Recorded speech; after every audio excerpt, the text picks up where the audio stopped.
Alright guys, this is your first real assignment. This is chart 2. What you're going to do is you're going to count all the way from measure 1 all the way to the bottom to measure 36. Okay?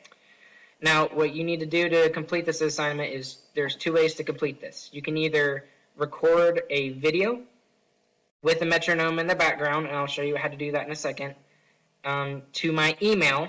Okay? Don't post it in a comment on Google Classroom or something like that. Send it to my email. Or two, you can call me, and I'll put my cell phone number in the instructions below, and you can do it for me live. Okay? Now, if you're going to record yourself doing this, you need to have a metronome going on in the background. Okay?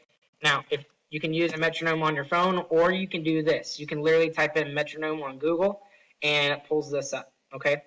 Now, the marking that you need to set it to is 72. All right? And you would play that. And then you would go back to chart 2, and then you would start counting it. So, for example, you go like this. 1, 2, 3, 4, 1, 3, 4, so on and so forth. Okay? If you have any questions, you can email me or call me or text me. Texting is probably the best way to get a hold of me. If you have any questions, don't hesitate to contact me. Okay? Love you guys. Talk to y'all later.